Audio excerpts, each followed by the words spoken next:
Good evening, everybody. I'm Christine Jankowski. I'm the archivist and I'm the records coordinator here at the Lloyd Library Museum. Thank you, everybody, for coming out tonight. I know it's really hot, but we're here. We're AC'd. We're ready to go for tonight. Again, thank you all for coming out for Conservation in Action, Empowering Communities and Protecting Kenya's Wildlife, presented by Mark Fisher of the Cincinnati Zoo and Botanical Garden. You know, every program in our series that's accompanying our current exhibit, the Enduring Impact of the African Plant Diaspora, each program has really set the stage for each following program. So, for example, our last program, Botany and Botanists, with Dr. Bat Vorstova of Kew Gardens, she made the compelling case that conservation requires empowering and sustainable communities. And that was such a perfect launching point for tonight's presentation as well. The Cincinnati Zoo goes well beyond talking about initiatives, though through education, developing infrastructure and supporting community-led efforts to protect Kenya's biodiversity, the zoo makes a lasting difference on the people and the wildlife there. The zoo's approach is literally boots on the ground, with Mark Fisher playing a key role, including personally making trips to Africa. Mark Fisher has served for more than a dozen years as Vice President of Facilities, Planning, and Sustainability at the Cincinnati Zoo and Botanical Garden. He is the driving force behind the zoo's nationally recognized sustainability movement. His knowledgeable, dedicated, and entertaining personality makes him a popular guide for the zoo's nature-based tours and expeditions. So everybody, please join me in extending an enthusiastic welcome to Mark Fisher. Okay. All right, welcome everybody. Thanks for the super high-end intro there. Let's lower the expectations right off the bat here. So we have an hour to go over, about 2 hours worth of content. So I'm gonna blow through this, but what I wanted to do tonight was do three things and show you the intersection for us about what we're doing here on our campus, what in terms of sustainability, what we're doing in Avondale around sustainability and how these tie together, and what we're doing in Kenya in sustainability. And the through line with all these things is sustainability, and what does that even mean? So we'll get into that. So, but I want to give you a little bit of background. So we're going to talk a lot about the zoo, and then Kenya. It'll all come together, trust me. It's going to be great. So, well, look at that. Professional tip for all you folks that are still in the process of making presentations anywhere, start and end all of your presentations with a picture of Fiona. You're welcome. That's just to soften up the crowd. That princess, soften up the crowd. Also, I show this picture because Fiona represents our zoo today. We are killing it on anything you can measure, right? All metrics are at an all-time high, from membership, mojo, relationships, sustainability, all the things. All good. However, this is a better representation of what our zoo was in the good old days. I still hear about every once in a while, right? So 2003, 4, 5, actually for probably a decade, your zoo was many, many, many millions of dollars in the red every single year in our operating budget. Employee morale was absolutely in the can. Our efforts in sustainability was nothing. Our relationship with our neighbors in Avondale was as bad as you can possibly imagine, et cetera, et cetera. Basically the flip of what it is today. So how do we go from this to Fiona? And I'll get off that picture because it might bother some people. I like that picture. All right, you got a picture, right? No, I got Fiona, come on. Okay. Go back to whoever. Back to our rang. So on sustainability, and a little bit more of my background. So I'm an engineer and a builder. I spent the first 20 years or dozen years of my professional career working for Turner Construction, who's right across the street. And I spent about half my career with Turner at the zoo, building exhibits. So that's how the connection happened. And then in 06, my predecessor at the zoo left the zoo, and they asked if I would come help run the zoo, and I said, sure. And I turned in my 2 weeks the next day. So that's how I got to be at the zoo. So I've been there really since 99, back to my Turner days, full-time, almost 20 years now, which is crazy. And my title, facilities, what does that mean in our zoo? Roughly half my job is supporting the folks that design and plan and build all the new stuff. So all the elephant track, that team, I support them.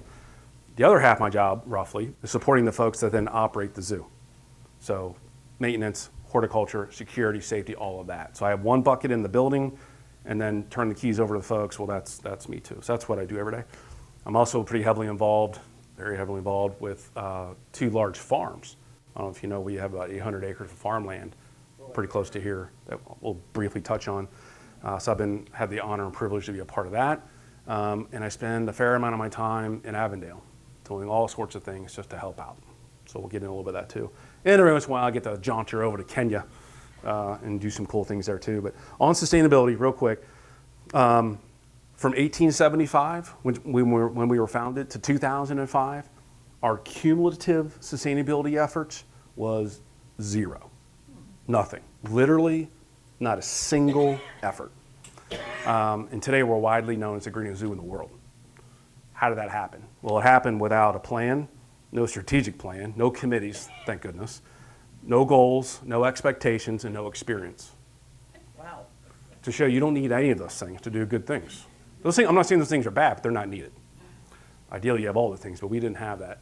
What we had was our facilities team, your zoo's facilities team, had a desire to be better and to operate our zoo with an efficiency, safety, cleanliness in mind. Basically, operational excellence is our mantra.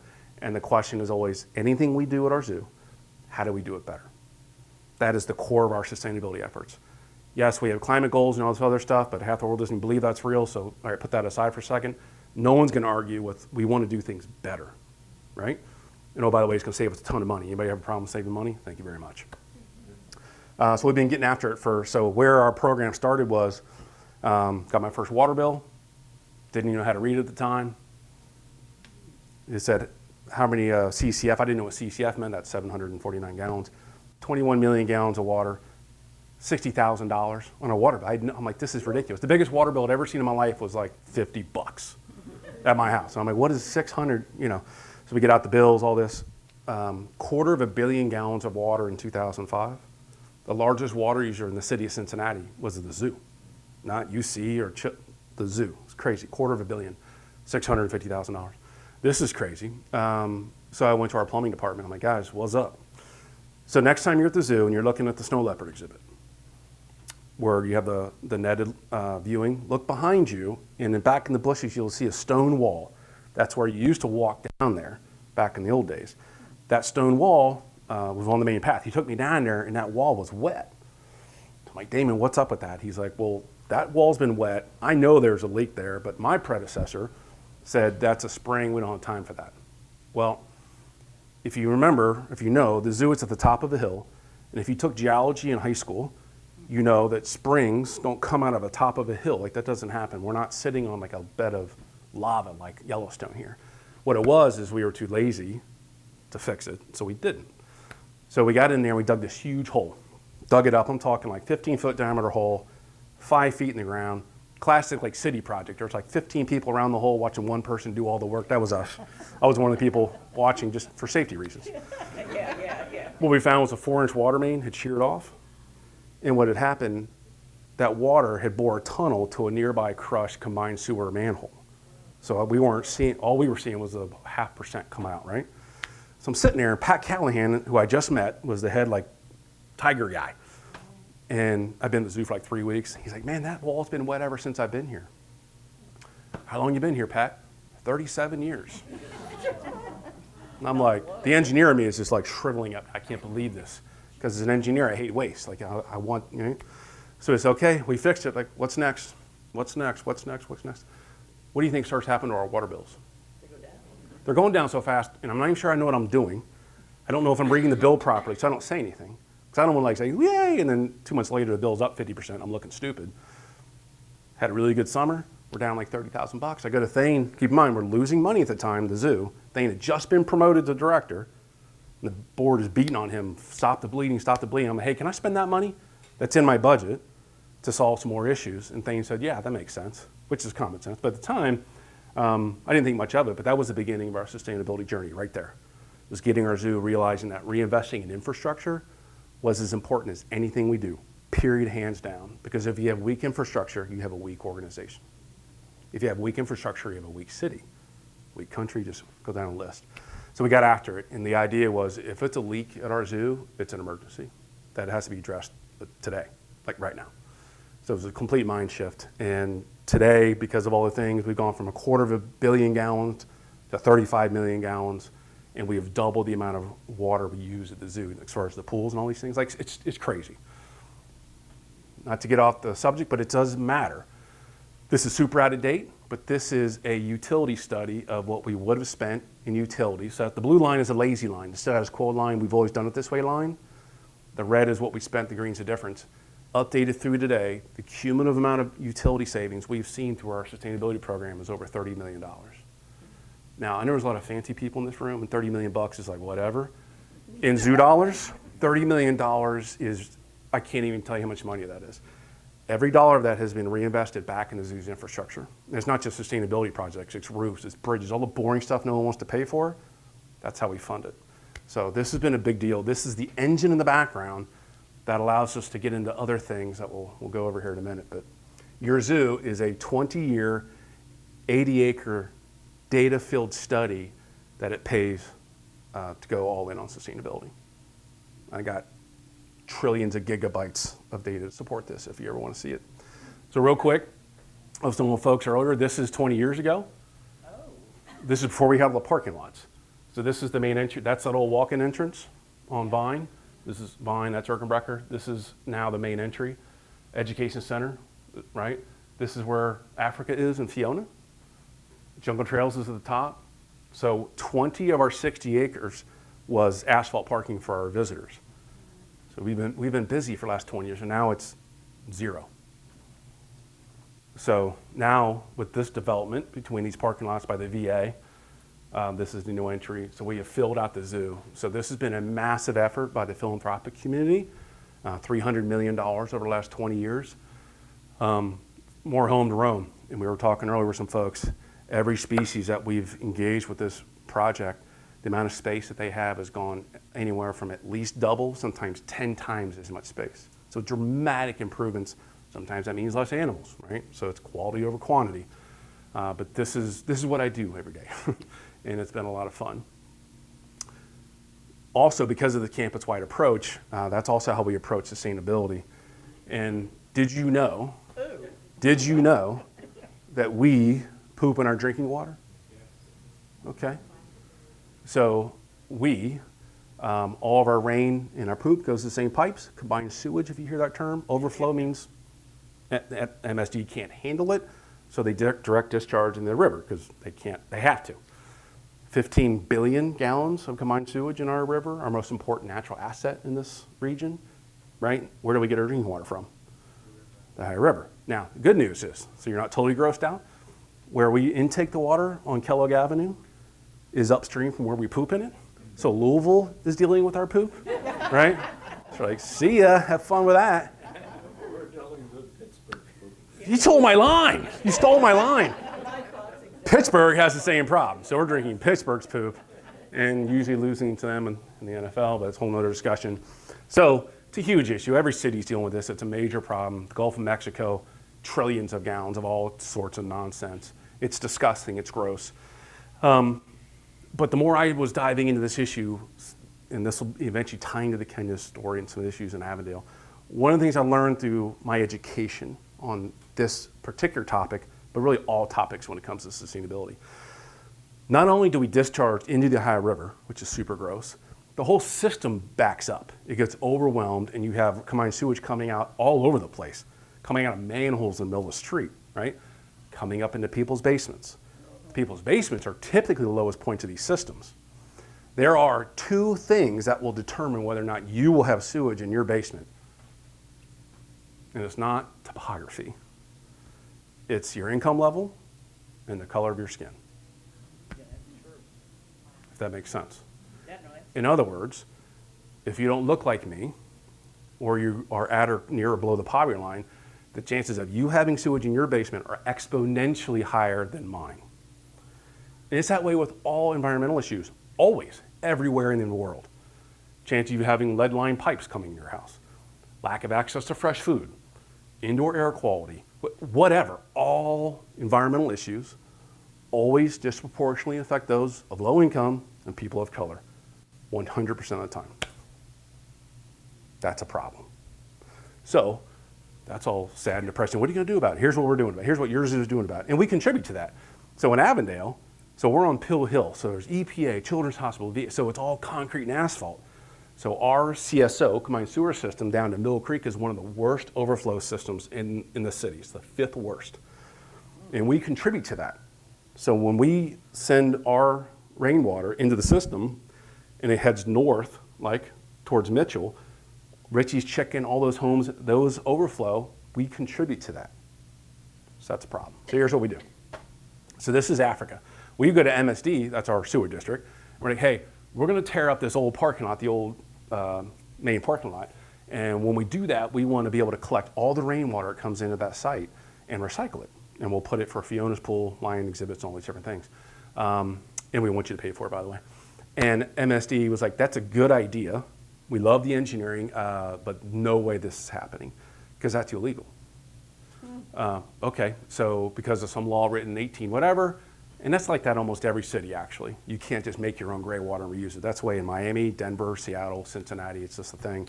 Don't have time to get into why, but most of the times it makes sense for various reasons. In this case, in Cincinnati, it's dumb. So we said, okay, so here's an engineering solution to this problem. And you're saying we can't do it, and you can't actually back it up with a good reason other than it's illegal, so we're going to do it anyway. Like, what are you going to do? Are you going to come arrest Fiona? Like, what are you going to do to us, right? So we used our oomph and our horsepower, and we pushed, and we were relentless with the city, MSD, and we spent 3 years of nonsense, back and forth, and all this BS, and they relented. And to MSD's credit, they did come around, work with their engineers, work with the EPA and a bunch of other folks, and we put this system in. So next time you're down with Fiona, this is about 20 acres of watershed that goes into the site, and we clean the water up, clean it twice actually, and it goes in that system. So not only are we able to reuse, not have to use potable water, which is nice and saves us money, that rainwater is not going into the combined sewer system. So the watershed is being protected. This is 2011. And then we got, so this is the back parking lot, the old Peacock lot, if you remember. So this is where the picnic shelters were. These are the good old days. I still hear about it every once in a while. Oh, don't remember the good old days? No, I don't remember the good old days because they were not good. So that's at the bottom of the zoo. Half the zoo drains into that site. So we put a 1 million gallon cistern under the elephant track. So when you come see elephant track, they're walking on this right here. I just thought this was a cool picture. There's a lid going on, and that's what it looks like today. So when people say, what do you do all day? I'm like, this. Right? So this is the old back parking lot, and that 1 million gallon cistern is back in here. Again, for a cumulative year, that will hold about 20 to 25 million gallons of rainwater-ish a year. In 80% now of our land, we control that rainwater. It does not go into the system. It does protect our neighbors, our immediate neighbors. And oh, by the way, it saves us money and provides best-in-class water for our animals. It's a win-win-win. Why doesn't everybody do it? Because it's really hard. It requires us to think outside the box, do new things, take risks, and break the rules. And we love breaking the rules, especially if it's legit illegal, even better. That's how we've been able to achieve a lot of our goals. Because if you don't break the rules, you'll never move something forward in a meaningful way, in my opinion, in anything. You got to push back against the grain, and that's what we're really good at. And we use the heck out of this brand to do that, take advantage of this.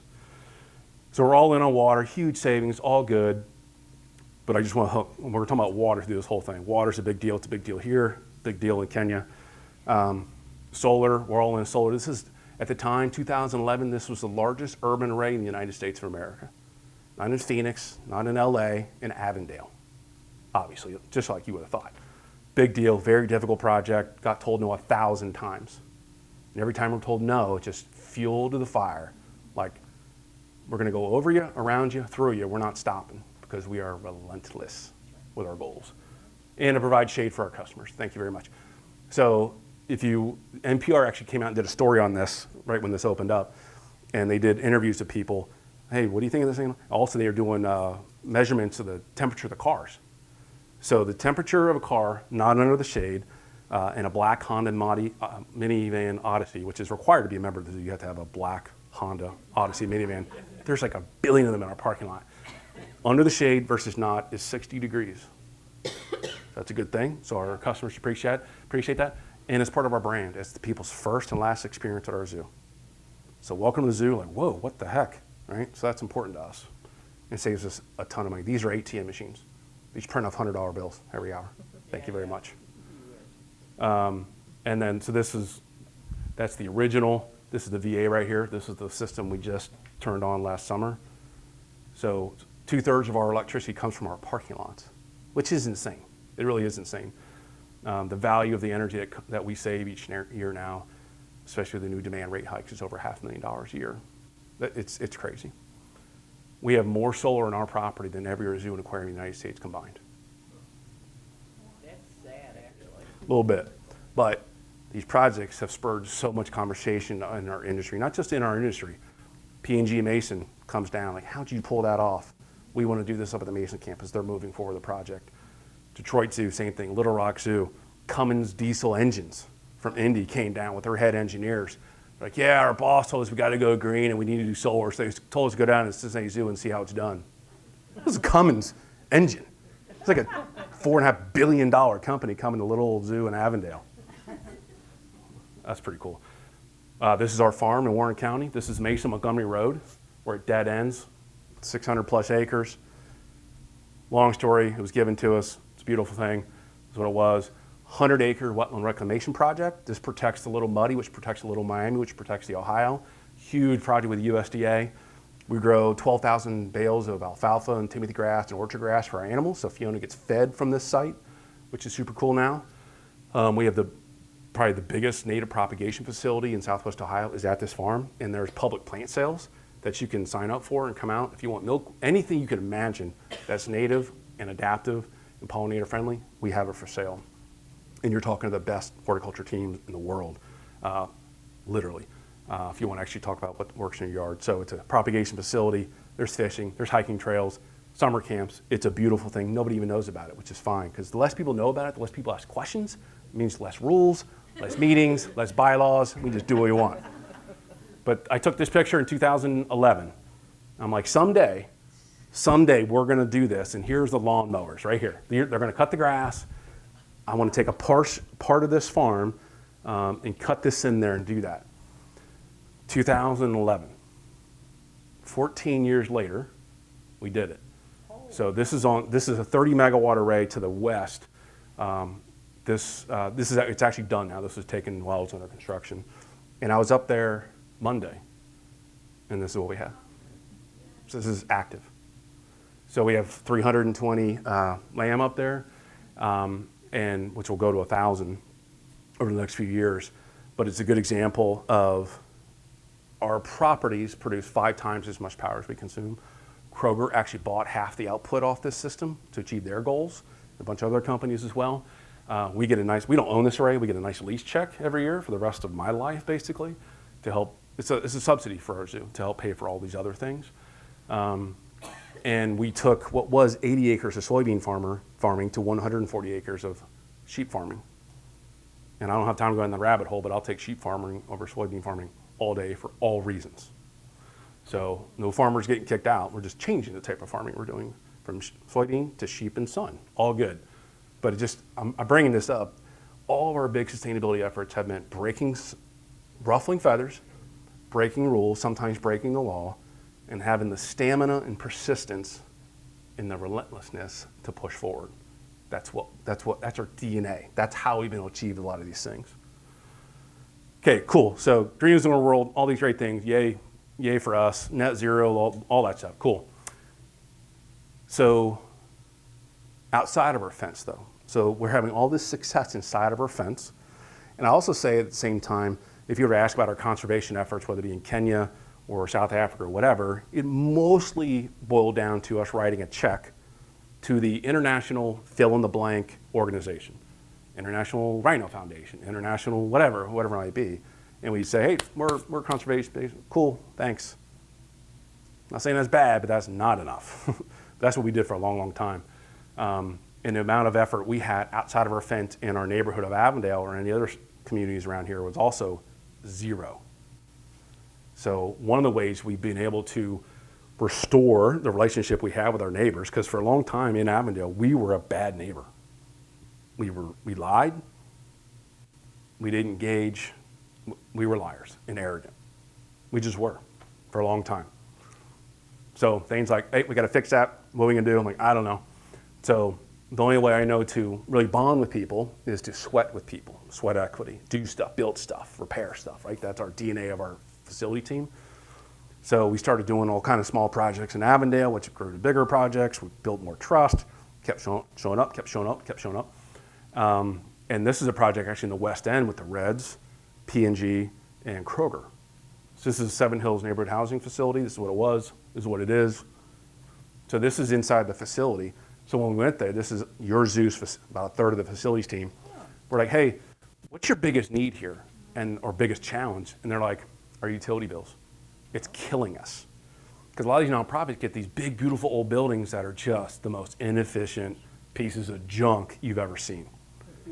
And so their Duke bills, their water are just through the roof. Well, in this town, if you're trying to get some expertise on how to make your facilities more efficient, who would you call? We call the zoo, of course, naturally. It's the first person you would think of.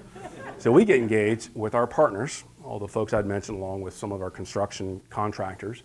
And we went in there, swapped out 450 light fixtures, flush valves, this, that, all these, patched up the ductwork, did all these improvements, cut their utility bills more than in half.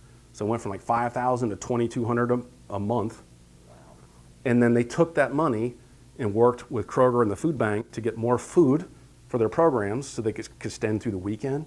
So literally utility bills down so they could put more food in the mouths of the children of West End. Literally 1 for 1. I thought that was pretty cool. This is a dozen years ago. And we also go in a lot of organizations where solar is a desire and it's a need. So this is in Roselawn. So they were like, we would like solar to be more resilient. It sounds good, and also it'll save us some cash. Because if we can save cash, we have more money for programs and staff to do other things in our community. So again, if you're a nonprofit in this town, you're like, man, we need some solar expertise. Who are you going to call? You call the zoo, obviously, naturally. So we did it. This was in Roselawn, 30 kilowatts. We built them a chicken coop in the back. The only trick though, that fence is not quite tall enough. And so they get out and they roost on the panels and they poop all over the panels back there. So if you're gonna do chickens and solar, go up at least 8 feet. There's a little pro tip there. So lessons learned, but all good. But this saves the people in that organization money so they can invest it in more programs and staff for the people and the children of Roselawn. Direct 1 for 1. Cool. Lincoln Heights Elementary School, bam, there you go, more solar, it's what we do, great. This is actually tied into their STEM program. So this is a picture that the teacher took on her first day of school, sent it to me. She's like, hey, just want you to know the impact of that solar array for our program. It's one thing for our kids to read about solar in their books, but to actually be able to walk them outside and say, this is for you, and you can touch it, and the meters, and like, it makes such a difference for her, right? And it saves that school a few $1,000s a year, so they can put more money into their staff. You know what I mean? That's the common theme here, so cool. John P. Parker, so next time you're on Red Bank by MedPace and you look up the hill, that's what this is. Again, same thing with our STEM program. This was a Sunlight Power, Cincinnati Reds, P&G Zoo thing, Urban Learning Garden, crazy, cool. This is Rockdale. So Rockdale Elementary School, so that's children's in the back. This is where the old Rockdale used to be, and then they tore it down like in around 2000 and built the new Rockdale. If you're not familiar, this is 2 blocks from the zoo. This is really close to the zoo. And we've done a lot of cool programs with them over the years on their green teams and volunteer adopt class, all this neat stuff. So they came to the zoo, their resource officer, and she was like, hey, can you guys back in the corner here build us like a 4 foot by 8 foot, like one of those mini hoop house thingies, and plant like a pawpaw tree for us? And we're like, yes, we can. I also knew that the Reds were coming back to Avondale in 2000. It was 20 and then COVID's 21. And we're like, hold on a second. So we went to Children's Hospital with the Reds and we said, hey, I've got an idea. I don't have all the details worked out at all. I showed them some images of what I thought maybe it could be. And I'm like, this would be great for the children of Avondale. And I need $250,000. And they said, sure. And I said, damn it, I should have asked for $400,000. That was too easy. Skipping through some details, but that was the gist of it. So went back to Rockdale and said, hey, this 1 acre patch of grass, why aren't you using it? They don't use it for recess. There's not a honeybee to be seen. can we use this space? And they're like, yeah, I guess. We're like, okay, well, if we can, let's get with the, so we got the teachers, students, parents, neighbors. We said, if you could have this whole 1 acre spot, and the money was no option. They didn't know about the money. And the money was, let's dream here a little bit. Like, just let's go crazy. This will never happen, but let's go crazy. This is what our architect, Dean Violetta, drew for them, and Steve Foltz. This is what they said they wanted. They wanted a pollinator garden. They wanted hoop houses. They wanted a commercial greenhouse, net zero. They wanted vegetable beds, trial garden, fruit trees, teaching amphitheater. 25% of the kids that go to Rockdale are on the spectrum. 25%. It's a magnet program, so a lot of folks from outside of Avondale come to this school. So, and their little playground is a patch of concrete about 12 by 12. So they wanted a safe, nurturing place for them. We can do that too. Cool. Like, okay, so we just did it.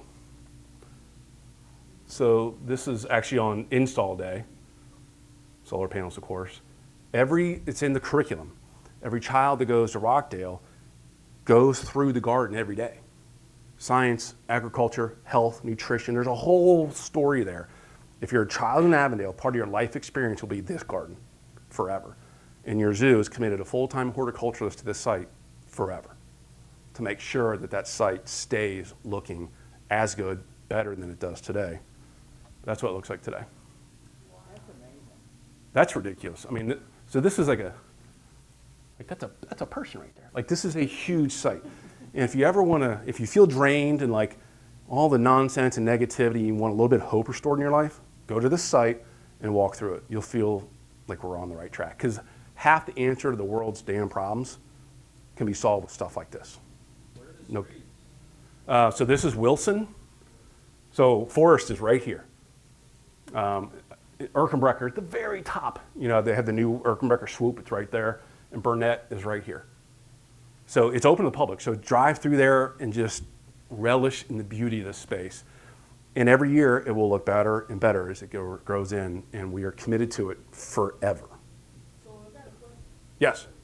If you had issues with the Avondale residents, why you guys didn't get them why you guys just didn't send some people out, like, sometimes out of the week, and just, you know, say, oh, yeah, why don't you guys come over to the zoo and, like, have some free days for them to come again, show them what y'all working on, and ask them, what are some things y'all would like to see, you know, in that area, and get them invested in it? Because that's what's gonna get people invested in these communities. They don't want, everybody just choosing what they want. They don't like boards getting together just choosing out of the 5 to 10 board members choosing what they want. Mm-hmm. People in the community, they want things too. And I'm just saying, you know, you guys might want to think about that. Like, have them, you know, put some input out, and I think it'll help. If they'll feel a lot better, they'll feel more welcome when they come to the zoo. Sure. That's a good point. So I'll say, because I want to reiterate this point, this was not the zoo's idea or plan. This was what the school and the neighbors on Wilson and Hearn and Northern and the parents and teachers and students, this is what they wanted. We just drew it for them and brought it to life. So this wasn't the zoo coming in, hey, I think you should do this and this will make your life better. It was like, what do you all want? And we're going to bring it to life. And that's what we try to be our approach with everything. It's challenging in Avondale because we always try to make sure we're engaging the Avondale Community Council, Avondale Development Corporation, but sometimes some people don't feel represented by them, right? Or a lot of people don't show up to those meetings. So what we try to do is show up. So like Holloway House on Reading Road. So I don't know if you saw that. So that's Rosemary's Babies. She opened up her facility and needed a little garden for her kids. Science, nutrition, all these different things. So we were out there. She said she wanted some help. So we got out there and we put in the coolest little garden you've ever seen. Right there, Reading, and it's right on the tip of North Avondale and Avondale. And I got 20 stories like that about people coming to us saying, hey, can you help with this thing? And one of the things that we're good at, gardens and solar panels. So that's how we take what we're already good at, so we're not trying to force something, get out into the community with our hands and feet doing things that our neighbors are telling us that they want help with. Love to talk to you after this because there's a lot more to this story. I'm sure you have some more thoughts on it, but I gotta get to Kenya here at some point. Okay, Kenya. So I mentioned the zoo's historic efforts on conservation. All good stuff, all love, a lot of checking boxes also. So Dr. Lily Maynard, who started the zoo several years ago, she came from Disney. It's Thane's daughter, actually. He had nothing to do with her being hired, just get that out there. A little bit of drama there. She's brought much more of a hands and feet take on this. Like, we need to be more actively engaged with these communities to make sure we understand what their needs are so we can help these communities. Because the reality of it is, when people suffer, wildlife suffers. It's in that order. So people, the environment, and animals. When communities are thriving, wildlife thrives, the environment thrives. That's just the way it is, right? So we go, traditionally, zoos and aquariums would go from the 1950s to the 2010s, would go to these places and kind of come in there and say, hey, we're the saviors, we're going to come in, do all these things, and we're going to track lions with collars, and we're going to count all this other stuff. And it's like, hold on a second. I think we need to be focusing on the people in these communities to make sure that they're doing well too, and we're listening to them, because if they are thriving, we'll have a better chance. There'll be a better outcome for lions, for example. I'll give you some examples of that. So in Africa, these are some of the key programs we're involved with, and for this discussion, we're going to focus on Soralo. So this is Kenya right here. In the work we've been doing there really for the last 20 years, but really the last 5 or 6 years that Lily's been involved with. Just for scale, so this is Tanzania, Lake Victoria. This is actually Mount Kilimanjaro. So right on the Tennessee-Kenya line is this, Nairobi's up there.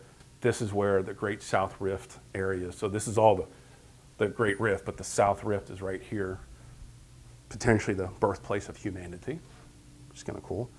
A little bit blown up here, so this is blown in.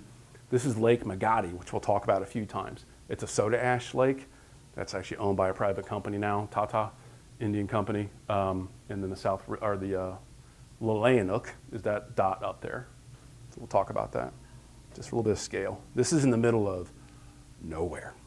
I'm talking off the road, four-wheel drive, bumping along for 3 hours. It's that kind of in the middle of nowhere. So, right. So this whole South Rift area is owned by Soralo. That's a South Rift Landowners Association or something like that. It's a nomadic pastoral community where they're constantly moving around the South Rift following water. It's all about cows. Cows is their currency. Cows is their stature. It's all about cows. The more cows you have, the more powerful you are, the more respected you are, and the richer you are. It's literally their bank. It's all about cows. It's actually pretty fascinating. And but they've been there for over 1,000 years, and they're very transient, and they're very in tune with the environment and all these different things. However, as with any place in the world, as development starts encroaching on all sides of them, and the pressures to become more educated, right? And then you get the siphon of young people to Nairobi. And they're dealing with all the challenges that many groups like this deal with. They have new sets of pressures on them. So this is an example of a typical home, right? So you have the cows in this area back here. These are their homes. There may be an acre or two, and that's it. And these are the healthiest and happiest people you've ever seen in your life. I mean, their teeth are the whitest you've ever seen. Zero body fat. I mean, these guys are ripped, and they're always smiling. The kids are having they're crazy, and they have nothing, right? By our standards. Right. So the United States could use a little bit of Kenya, if you know what I'm saying. So it's a beautiful landscape, beautiful people, and they have figured out a way to coexist. So this is right. So you can kind of see the brush here. They surround their homes with these thorns to keep a lion out. And they have figured out a way to respect and coexist is the big thing. How can we coexist? And I'm not saying, imagine the HOA I'm in, if there's a garden snake somewhere, people lose their freaking minds. there's a garden snake on Roden Park in Belvedere and FYI, and people are just losing their minds. You imagine, right? Go to the HOA page, Facebook page, lighting up that there's a lion on Roden Park Drive. Like bringing the SWAT team. They figured out how to live with them. But as development starts encroaching in and the land space available for the animals gets less and less, it's starting to create some issues, right? So Soralo, that's part of their ethic. I thought that was more cows. So Lileanuk is this community center in the middle of the South Rift. Soralo owns it. It's called Lileanuk. And it's a place where they gather the community for all these disparate landowners to come on a regular basis to talk about their challenges, their issues, how they can support each other. And this was the facility that had one other building. And we've been going there for about 15 years with the University of Miami, or Miami University. My boss, Dave Janicki, started the program with some folks at Miami. Going there to mutually learn from them. They can learn from us, more us from them, because they know more about lines than we do. How do we do this coexistence thing? And what do you need? What does your community need? How can we support you? Because the more supported you are, the more work you'll be able to do with the wildlife in this area, and wildlife will continue to thrive like it has been forever. So this is what most of the site is. And one of the main things they do is they have a ranger program where they develop rangers on that site. And these rangers go all around the South Rift working with landowners on how to deal with, there's a pack of lions coming through, help me out with this. What tools do I have available to me? Or they also look out for poaching, which is becoming more and more of an issue, right? So all the things, so these aren't like, they don't have AK-47s, but they have communication. They're very well respected in the South Rift. So Lileanuk is a training ground for the rangers, and they don't have enough rangers. So this is part of the financial support, is making sure that this position is actually very well respected in the community for young people. Do I go to Nairobi and join the pop band because I saw it on TikTok? Or do I stay with my homeland to help, you know what I mean? So there's a lot of dynamics to this. But this is one of the key things that they do. So I'm not going to read all this, but they came to us right during the pandemic, and they're like, we need to take this place to the next level. We need to make this even more of a center of excellence for our community, for education, outreach, and all these different things. And there's a grant hanging out there for $100,000. But we don't know how to do master plans. We don't know how to draw stuff up. We have the ideas, but we need someone to help put these things together. So who do you call? You call the zoo. So Dean Violetta, our architect, flies down over to Kenya with a bunch of folks and has a bunch of meetings to help put this together of what is the point of Lileanuk? And I'll just read just one thing. Build an interpretive space for community members and visitors that celebrates Maasai culture, community collaboration, and practices of coexistence with wildlife. Blah, blah, blah. And there's like 50 pages. I'm just showing you a couple. They had a whole section on sustainability. We want to go crazy on sustainability for lots of reasons. And of course, water and solar were two of the big ones. If you're in the middle of literally nowhere, South Rift of Kenya, and you're like, man, we could really use some help on solar and water, who should we call? Oh, we'll call the Cincinnati Zoo in Ohio, USA. Obviously, that's the first thing that come to mind. So anyway, we put this together for them, and we worked with them on some maps. So this is a kind of an existing picture of the facility. This is the one existing center they had, just kind of designating. I mean, this is what architects do. All right, land use planning, here's what all these different things can be. And then we're like, and so what do you want here exactly? So different amounts, well, if we could do this and we could do that, we move this over here. We need like a new interpretive area. We need 5 of these buildings, da-da-da. So we started drawing it. And this is one of the drawings. They wanted these interpretive centers. They wanted this to be part of the tour because they had a lot of groups coming through that want to hear their stories and they don't feel like they can do a good enough job. So they wanted interpretives, they wanted shade because it's hotter than 100 suns there. And they got inspiration for solar in their parking lot. I wonder where they got that from. Who can help them with that? I don't know. So we drew this for them and put together a really nice packet for their grant request. This was their existing solar assets. This could fire up about 15 cell phones, partly because this one wasn't even working. So this is like 300 watts of power.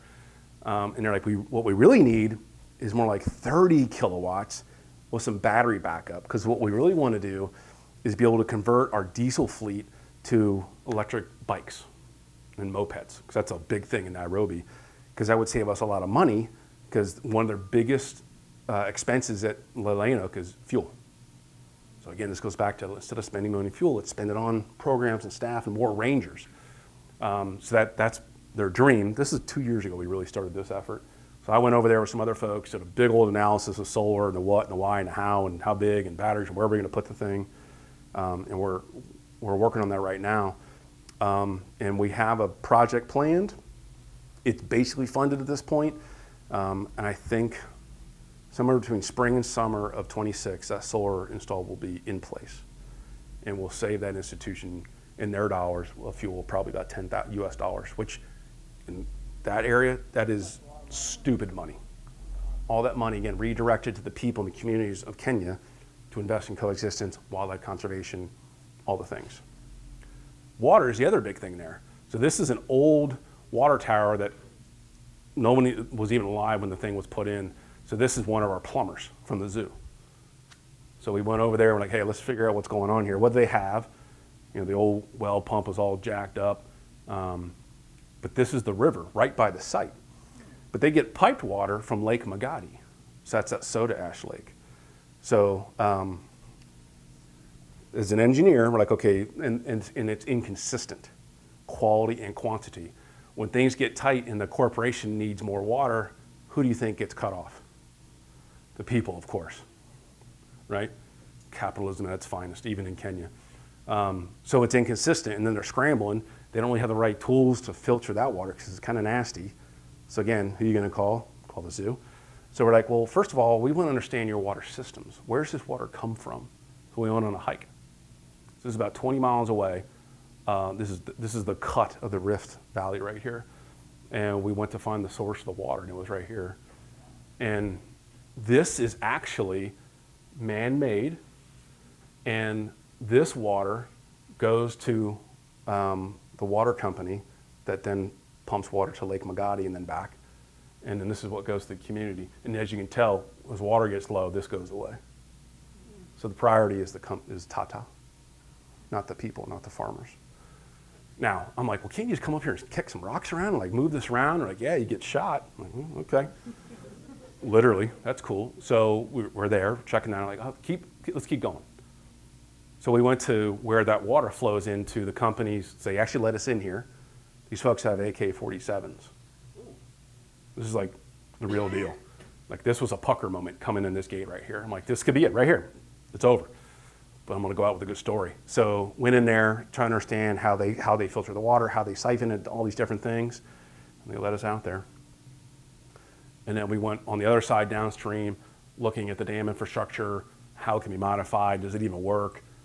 Downstream, we met with some farmers, the local farmers, like, all right, how do you, because they have these dam systems and valves and all this, and it's all prioritized based on seniority and chiefdom and all these different things. We were just trying to understand the culture, like, not us saying, here's what you should do. It's like, hold on, how do you deal with your water now, and how can we help with any of these things? So it's learning and education. The other thing, Livelihoods is actually owned by women, thankfully, right? So that's an experiment as well in Kenya, because it's very patriarchal in Kenya. But this is a scenario where, like, no, let the women take over. So it's actually working well, believe it or not. Not, yes. So it's a good thing. So there's cultural issues on all sides, and we're just trying to, again, not interject ourselves, but just listen and understand. So we can then figure out where can we plug in here and be sensitive to cultural issues in the area, environmental issues, all the things. And this is the best Coca-Cola classic I've ever had in my life. I just got to say that. Kenyans love Coca-Cola. It is everywhere. And when you're in the middle and you can find a cold Coke, you get it. Anyway, so we did all that. We came back to Avondale, put together this big old thing. If you ever want to see it, I can send it to you. And this is what was submitted for their grant, and they got it. So they got $100,000, which again is like $1 million. Right? Like it's like I can't believe we have this much money. They got it because that's a beautiful partnership between Soralo and the zoo. Is how can we help with what we're good at and what you need.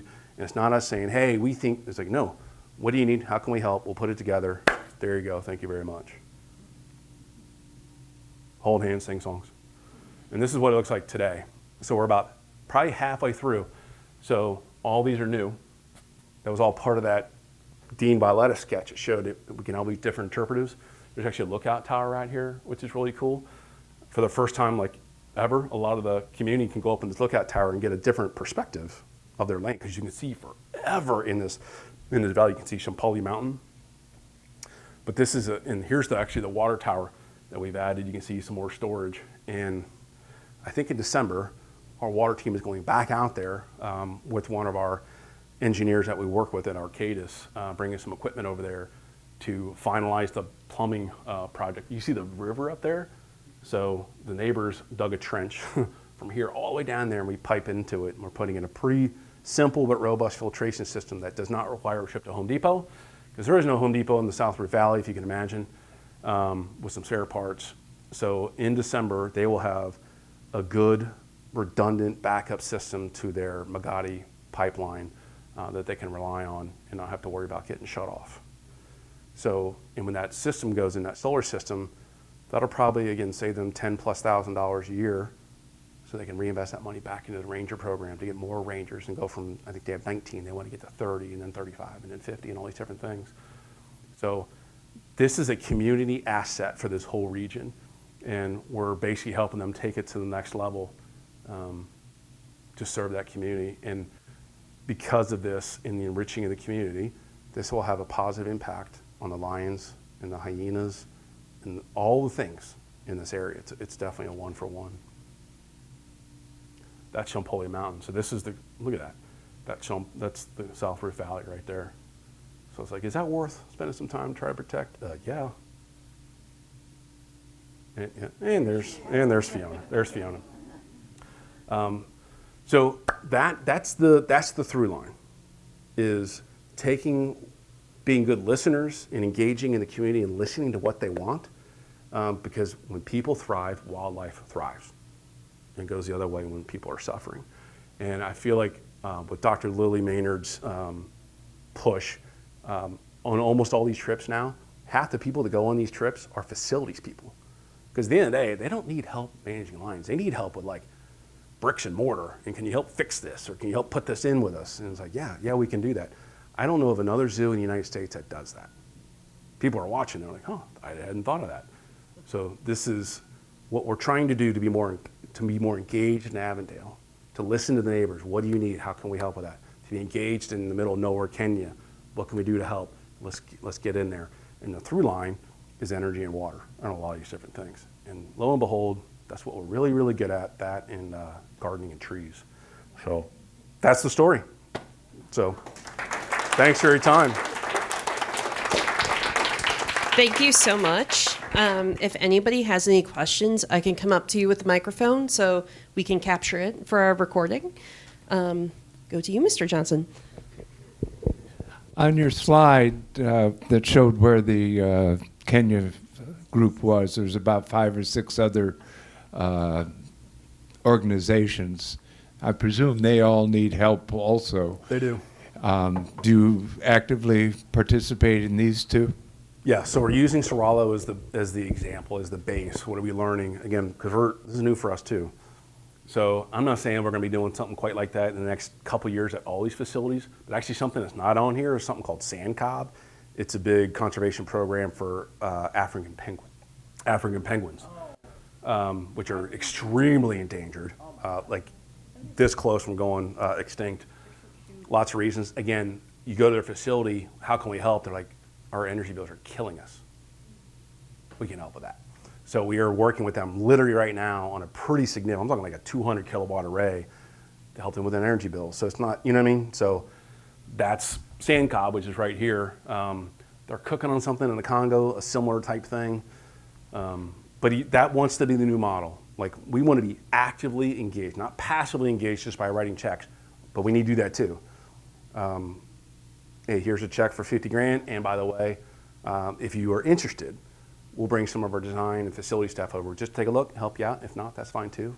And every time they're like, oh, please, yes, we could use some help. And even if it's just helping plan and get things organized, and then we're good, we're done.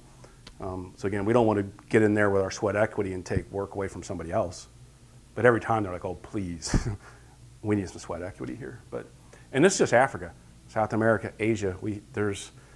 I think we're up to like 60 organizations that we are some way or another engaged in.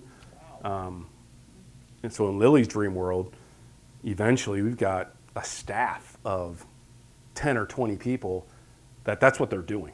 Constantly just going to facilities, how can we help, how can we help, how can we help, and help pull together resources to do that. But so Lily Maynard's been a big push on this, but a beautiful example of like conservation-based staff and plumbers and electricians coming together to make a difference, and horticulturalists. It's a really neat process. So I have a question about the African penguins. Is that down where the people pay to go see them? Because I've been there twice. I've not been there, but yes, it's in a pretty developed area, so I assume there is some pay-to-play type thing. But Sandcob they're the big player of African penguins, and they're struggling with financing, and USAID cut them off. So it's been a big old mess. So we're just trying to see how we can help and ease their operating budget burden, which is for all these small nonprofits, from the zoo to Lloyd Library to Sandcob, it's all about the operating budget. It's just kicking their butt. So anything we can do to help with that helps them further their mission of wildlife conservation. We have a question right here. Sorry if I missed this, but how did they know to reach out to you? How did they get connected? So in this case, at Serralo, we've been there for a long time. We've been there for probably almost 20 years. So they're very familiar with the zoo. And because they were familiar with the zoo, they were familiar with our sustainability efforts. So they see our Facebook pages, they see all, and they're like, man, that carport array we saw on Facebook looks amazing. Can we get one of those? So literally, social media was how a lot of times they'll see these water conservation, they'll see us catching rainwater, and they're like, it's not apples to apples, but can we do that too? So literally just their familiarity with us and our exposure with them, and then social media is how they saw the carport array and like, we want one too. So thank goodness for TikTok. Any other questions? Yes, Mark. And that'll kill me because I say this and it drives you crazy, but I think one of the weaknesses we have as a species is we fail to constantly remember that we're a species of animal. And I'm intrigued by when you talk about getting outside of the fence and taking care of Avondale and going to Kenya. Is that something that zoo leadership contemplates, is taking that next step and treating humanity as another species of animal? It's new. It's a new concept. So traditionally, the whole industry has been, all right, we're going to support the International Rhino Foundation. We're going to write our check, and we're good. And it's all about saving the rhinos, which is all good. But the human part of that has been a new, I would say, new, fresh discussion in the last decades, certainly since the pandemic, and listening to these organizations about what they actually need. And what they need is they need mental health support, right? They need help in their community. Like, it always comes down to the people. If you don't take care of the people, nothing else really matters. And I can tell you, so this week we're getting accredited. So the AZA is our accrediting body. It's a very rigorous, vigorous ordeal. And they have spent so much time on this because they're like, these are all like directors of other zoos, Akron Zoo, North Carolina Zoo, whatever. And they're like, you're doing what? And they're taking notes. Like, yeah, this is the future of zoos right here. This discussion is getting outside of our fence and engaging with the human animal, right? Versus just that. So I think it's new-ish in our industry, and I'm proud to say that your zoo is at the tip of that spear, pushing on that discussion. This is about people first, because if we take care of our people, our wildlife will thrive. I don't know if that answers your question, but it's a new concept in our industry for sure. All right, one more question. So it's really inspiring to hear about these kinds of projects. And it raises the question, why aren't governments doing this? And I know you're pretty cynical about government. And I know we know the answers. Like a lot of these countries, the government is basically entangled with global corporations. I mean, Yeah. Tata is there, PepsiCo's probably there. Somebody's buying up land right next to the Maasai. Oh, yeah. Are there any governments that are not like that in Africa that you could partner with on a scale that's national? Yeah, that's a great question. I will say, and I wouldn't say this is just an Africa thing, but it's extra challenging in Africa. This is not to get political, but especially sub-Saharan, like middle southern, Yeah, is China. they're there. They dictate what happens because they own they own the airports, they own the highway because they built them all, so they can extract all the diamonds and all the that's all. It's the biggest racket of all time. It's been that way for, colonial British. I mean, it's just been 100-year dumpster fire, quite frankly. So Tata, the Indian and Chinese, they own the infrastructure of Kenya, and so they have all of the politicians 100% in their pocket. So if China wants something, they get it. If Tata wants something, they get it. That's just the way it is. And it's super frustrating. You talk about being cynical. I mean, you're like, man, what the heck? And I think they've kind of left the folks in the South Rift alone because for a long time it was deemed as, well, there's not much down there. Well, now, guess who's starting to drill holes all over the South Rift looking for natural gas, oil, anything. The Indians and or the Chinese. So it's the government, but the trucks that pull up are, guess what? Chinese. And as soon as they hit something, guess what? Because Sorala doesn't technically own that land. The government's just been like, whatever.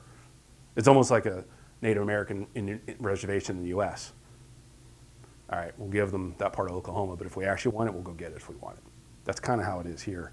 So I will say, Soralo, those folks, the guy, John Kamanga, he's the, not president, but he's the leader, is very well respected in Nairobi. Nairobi's the capital of Kenya. It's kind of like the DC, obviously. And I do think he has a voice there. But if I was being cynical, I'd say I'm concerned about the long term there. But if I was being hopeful, I'd say another reason for us to be there, investing in these communities to build up their resilience and their strength and their voice and make them more resilient. And I wish I had a better answer than that, but it's scary. So even at that watershed, the watershed that we were looking at up in the mountains, there's survey stakes all up in that area, and they're talking about Tata building a dam so they can better control the water. I showed you what it was. It was like, yeah, let's kick some rocks over there, and that's our waterway. They're talking about putting a big dam up there, which there's some major concerns about that. But if they want to, they will do it because they just got to pick up the phone and call the government. So just another reason to invest in places like Soralo to lift up those people so that they have a bigger voice. So, yeah. Thank you all very much. And to close us out, I have our Executive Director, Patricia Van Skyke. Yay, Patricia. Well, Mark, thank you. It was so informative and inspiring, and it was just great. I want to thank you so much, and I want to thank everybody for coming tonight, and also great questions. So again, thanks again. Programs like this are sponsored and supported by the members of the Lloyd Library, and I see a lot of members in the audience. So if you're a member, thank you very much. I also see some new faces, and we of course invite you to join, and you can do it through our website or contacting us directly. Our next program that is coming out is out in the community, and it is in Evanston at Brick Gardens, where we'll be taking a tour of addressing food. I'm sure you're familiar with Brick Garden, no? Oh, yeah. Yeah. Well, we'll be taking a tour of one of their gardens. The program is called Brick by Brick, Growing Community and Food Security. It's right on Xavier University's campus, and no registration is required, so you can just show up. That date is July 12th at 10 a.m. So I'd like to, again, thank you very much, and we hope to see you soon. Good night.